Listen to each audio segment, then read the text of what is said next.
Hello guys, আসসালামু আলাইকুম। সবাই কেমন আছেন? আলহামদুলিল্লাহ আমরা সবাই ভালো আছি। তো আমার খুবই ঠান্ডা লেগেছে। আমার ভাতিজির বিয়েতে খুব আনন্দ ফুর্তি করেছি, খুব চিল্লাচিল্লি নাচ গান, অনেক আনন্দ হয়েছে, ডিজে পার্টি হয়েছে। তো এই ব্লগগুলো ছাড়তে পারতেছিলাম না। গত 26 তারিখে তার গায়ে হলুদ গিয়েছে। তো এখন আস্তে আস্তে সব ব্লগগুলো আমি ছাড়বো, ভিডিওগুলো ছাড়বো, বিয়ের হলুদ সন্ধ্যার, হলুদ কোটার, এগুলো সবগুলা ভিডিও আমি আস্তে আস্তে ছেড়ে দেব। তো সবাই দেখবেন, সবাই বলবেন আমার ভাতিজির গায়ে হলুদ কেমন হয়েছে, কার কাছে কেমন লেগেছে জানি না, কিন্তু আমরা আমার ভাতিজির বিয়েতে বা আমাদের কোনো অনুষ্ঠানে অকেশনে আমরা খুব আনন্দ করি, খুব আনন্দ ফুর্তি করি, এনজয় করি, খুবই ভালো লাগে।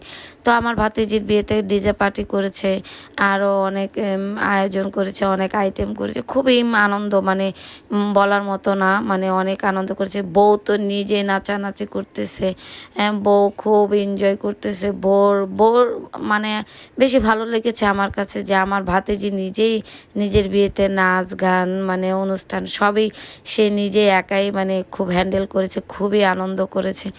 তাই আমার কাছে মানে আমার ভাতিজির বিয়ের ইয়েটা খুবই ভালো লাগছে। এই যে আমার ভাতিজি নাচ গান করতেছে, মানে বউ নিজেই নাচের প্রোগ্রাম করছে, নিজেই সব কিছু করছে। তো এটা দেখে খুবই ভালো লাগলো, নিজের বিয়েতে নিজে আনন্দ কর। সবাই ভালো থাকবেন, আল্লাহ হাফেজ।